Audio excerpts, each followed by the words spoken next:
مگر اگر حمزہ شہباز شریف صاحب کی گورنمنٹ جو ہے وہ ختم ہو جاتی ہے پنجاب کے اندر، تو اس کا مطلب ہے کہ وفاق کے اندر نون لیگ اور پیپلز پارٹی آٹومیٹکلی بہت زیادہ کمزور ہو جائیں گی. کیا پھر یہ لوگ اکٹھے رہیں گے یا الگ الگ ہو جائیں گے؟ کیا ہوگا؟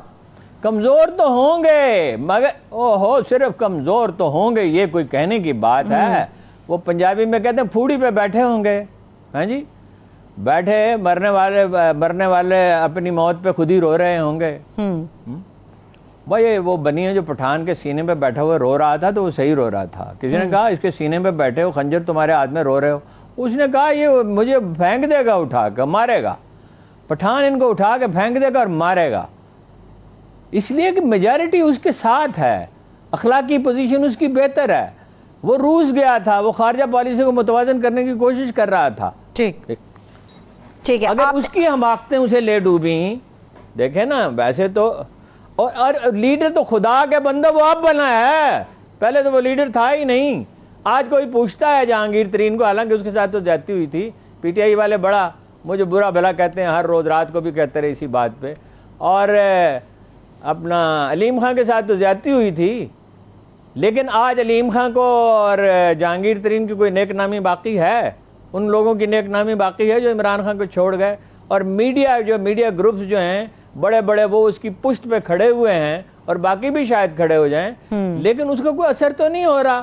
ہر چیز irrelevant ہوتی جا رہی ہے، اسٹیبلشمنٹ، حکومت، میڈیا. بھائی عوامی طوفان کے سامنے کون ٹھہر سکتا ہے؟ قائد اعظم کے سامنے کون ٹھہر سکا تھا؟ سارا میڈیا ان کے خلاف تھا. میڈیا تو کانگریس کا تھا، انگریز ان کے ساتھ تھے، جاتے ہوئے کشمیر بھی انہیں دے گئے، ہیٹ بھی کرتے تھے. وہ اپنا لارڈ ویول بھی ان کے سخت خلاف تھا، ان کو برائب کرنے کی کوشش کی، پرلے درجے کا احمق ثابت ہوا. اور ماؤنٹ بیٹن جو تھا وہ کہتا تھا آپ میرے ساتھ سرد میری سے پیش آتے ہیں، بعد میں بھی کہتا رہا کہ ان کا رویہ بڑا سخت ہے. بھائی وہ اپنے حقوق کی، اپنے عوام کے حقوق کی بات کر رہے تھے، مسلم عوام کے حقوق کی، تو مسلم عوام ان کے ساتھ کھڑے ہو گئے. ہر آدمی کھڑا ہو گیا، اچھا تھا، برا تھا، نیک تھا، پارسا تھا، متقی تھا، زاہد تھا، کسی مکتب فکر سے تعلق رکھتا تھا. آخر میں وہ ان مکاتب فکر کی اکثریت بھی ان کے ساتھ چلی گئی جو ان کے خلاف تھے، جن کے شیخ العرب والعجم اور ابو الکلام اور امیر شریعت سب ان کے خلاف تھے. ان کے حامی بھی سب چلے گئے. اور شورش کشمیری نے اپنے آٹو بایوگرافی میں لکھا ہے کہ 46 میں ہم جیل سے نکلے، 46 کے آخر میں، تو دنیا ہی بدل چکی تھی، ہر ایک کے ہاتھ میں پاکستان کا پرچم تھا. ٹھیک ہے. اپنا سوال پھر سے تھوڑا سا دہرا رہی ہوں ہارون صاحب، موجودہ حالات کو دیکھ کے آپ کو لگتا ہے پیپلز پارٹی اور نون لیگ آئندہ آنے والے وقتوں میں چاہے مختصر وقت کے لیے اکٹھے ہوں گے یا پھر الگ ہو جائیں گے؟ پھر دہرا رہی ہوں. نہیں، اکٹھے نہیں رہ سکتے نا. جب الیکشن سر پہ آئے گا، الیکشن تو کرانا ہی ہے. اب عمران خان صاحب کو کون سمجھائے کہ بھائی اشتعال انگیز تقریریں نہ کریں، لچک رکھیں، قائد اعظم کا رویہ اختیار کریں. میجارٹی آپ کے ساتھ ہے، اب آپ کو اور کیا چاہیے؟ اپنا طاقت کے مظاہرے کریں، تشدد کا عنصر کہیں داخل نہ ہو. بات یہ تو اور چیز ہے اور جذبات اور چیز ہیں. اچھا جذبہ جو ہے وہ آپ کو منزل تک لے جاتا ہے، وہ آپ کو ایثار پر آمادہ کرتا ہے، وہ آپ کو تکلیف اٹھانے کی ہمت دیتا ہے. لیکن جذبات یہ چیخنا اور شور مچانا اور دھمکی دینا اور میں چھوڑوں گا نہیں، اس طرح کی باتیں بند کریں. امریکہ کے بارے میں بند کریں. آپ کو قومی خودداری چاہیے تو وہ معاشی آزادی سے حاصل ہوگی، وہ استحکام سے حاصل ہوگی. ٹھیک ہے. لیکن یہ تو اکٹھے نہیں رہ سکتے، یہ تو جوتیوں میں دال بٹے گی. بھائی ایم اے اکٹھی نہیں رہ سکی تھی. آپ کو یاد ہے کہ جماعت اسلامی کو چھوڑنا پڑا، اور اس کے بعد آج تک وہ کہتے ہیں کہ ہمارے سارے داغ دھل گئے اور ڈیزل کا داغ نہیں دھل سکا. تو کیا کریں گے پھر یہ ایک دوسرے سے لڑیں گے؟ الیکشن میں کون کس کا سکا ہوتا ہے؟ الیکشن میں ہر ایک نے اپنے امیدوار کو جتانا ہوتا ہے. پیپلز پارٹی جو ہے وہ جمعیت علماء اسلام کو سپیس دے گی، نون لیگ جمعیت علماء اسلام کو سپیس دے گی، یا میں نے پہلے آپ سے کہا تھا کہ اچکزئی کو کیا اپنا مولانا فضل الرحمان سپیس دیں گے. یہ تو اقتدار کی جنگ ہے، یہ تو بھوکے بھیڑیوں کی جنگ ہوتی ہے اقتدار کی. اس میں کوئی کسی پہ رحم نہیں کرتا. اور وہ کہا جاتا ہے کہ سیاست کی آنکھ میں حیا نہیں ہوتی، سینے میں دل نہیں ہوتا. سینے میں دل نہیں ہوتا، آنکھ میں حیا بھی نہیں ہوتی. صحیح ہے. بریک کی طرف چلتے ہیں، ایک چھوٹی سی بریک لیتے ہیں. بریک سے واپس آئیں گے. جو حوالے سے ہارون صاحب نے توجہ دلائی ہے، اچانک سے بجلی کی بحالی کیسے ہو سکی ہے، یہ میں ہارون صاحب سے جانوں گی. ہمارے ساتھ رہیے. Welcome back. ہارون صاحب، بریک پر جانے سے پہلے بجلی کے حوالے سے ہم بات کرنا چاہ رہے تھے. آپ نے ایک عدد ٹویٹ کی کل رات کو بجلی کے حوالے سے اور گمان یہی تھا کہ شاید عمران خان صاحب تھیلے میں ڈال کے لے گئے ہیں بجلی. یہ بجلی اچانک سے بحال کیسے ہوئی ہے؟ قوم کو حقائق بتائیں. شوبدہ بازی تھی؟ حقیقت کیا ہے اس کی؟ نہیں، بہت سادہ سی بات ہے. یوریا کے کارخانوں کو جو گیس دے رہے تھے نا، وہ دے دی بجلی کے کارخانوں کو، اور وہ اس سے کے نتیجے میں لوڈ شیڈنگ جو ہے وہ تو کہہ رہے ہیں ختم ہو جائے گی، لیکن ختم نہ بھی ہوئی تو برائے نام رہ جائے گی. تو یہ اللہ کے بندے عجیب و غریب لوگ ہیں. ہم نے مینج کر لیا، ہم نے بندوبست کر لیا. شہباز شریف صاحب نے جادو کر دیا. وہ محترمہ مریم نواز کہتی ہیں جنوں کی طرح کام کرتے ہیں. ان کو ہمیشہ سمجھاتے ہیں انسانوں کی طرح کام کرو یار، جنوں کی طرح کیوں کام کرتے ہو بھائی؟ وہ وہاں سے بچا لی، یہ فیصلہ پہلے ہی کر لیتے. بتاتے کیوں نہیں قوم کو؟ قوم کو اعتماد میں نہیں لیتے. صحیح ہے، شوبدہ بازی کرنا چاہتے ہیں. اور شوبدہ بازی کی ایک حد ہوتی ہے. کاٹ کی ہنڈیا کب تک چولہے پہ چڑھی رہ سکتی ہے؟ لکڑی کی ہنڈیا تو نہیں چڑھی رہ سکتی. کافی عرصہ ہو گیا. دیکھیے ہر ایک کی ایک عمر ہوتی ہے.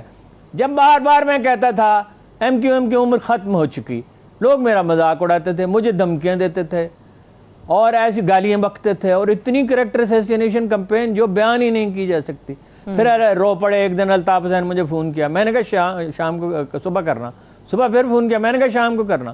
شام کو پھر میں نے ان کو سنائی خوب کہ آپ ہیں کس چکر میں، آپ کس خیال میں ہیں؟ آپ مجھے دھمکیاں دیں گے اور آپ مجھے ڈرائیں گے اور آپ کا خیال ہے میں ڈر جاؤں گا. آپ کہتے ہیں انقلاب ہے. کون سا انقلاب؟ ایک ایتھنک گروپ کے ایک حصے کے آپ لیڈر ہیں اور فوج کو آپ دھمکیاں دیتے ہیں اور قتل و غارت کرتے ہیں اور آپ جھوٹے اور جعلی اعداد و شمار دیتے ہیں. مجھے کہہ رہے تھے وہ لیزر سے طوفان آیا، جو 2009 کا نہیں طوفان آیا تھا، سیلاب آیا تھا. تو یہ میں ان سے کہتا تھا ہر ایک کی ایک عمر ہوتی ہے. قرآن کریم میں لکھا ہوا ہے لکل امت اجل، ہر گروہ کے لیے ہم نے موت لکھی ہے. ان کی موت کا وقت آ گیا ہے. شریف زرداری خاندان وہ جعلی کھاتے، کرپشن، کھربوں روپے کی کرپشن اور مطلب وراثتی سیاست اور نظام عدل کی تباہی، ایف بی آر کی تباہی، پولیس کی تباہی، مخالفین سے انتقام. تو یہ کب تک جیئیں گے؟ یہ 5-7 سال میں ان میں سے کوئی شخص آپ کو نظر نہیں آئے گا، میرا اندازہ ہے. اچھا، آپ نے دھمکانے کے حوالے سے بھی جو ہارون صاحب بات کی تھی، لیڈروں کو نظر بند کرنے کے حوالے سے سوچا جا رہا ہے. اگر عمران خان صاحب کے حوالے سے ایسا کوئی قدم اٹھایا جاتا ہے کہ ان کو نظر بند کر دیا جائے تو پھر اس کا ریئیکشن کیا آ سکتا ہے؟ ان کی پاپولیرٹی میں اضافہ ہو جائے گا، اور کیا ہوگا اس کا. وہ نظر بندی اس کے لیے کیا ہے بھائی؟ وہ اپنی ورزش زیادہ کرے گا، وہ خوب کھانا کھائے گا اور مزے کرے گا، اور لوگ جو ہیں وہ اب اس کو اس کے چھوڑ تو نہیں دیں گے نا اس کو. صحیح ہے. ایک نظر بند کر دیا تھا نا، پھر وہ لاہور میں نکل کے آیا تو ساری خلقت ٹوٹ پڑے.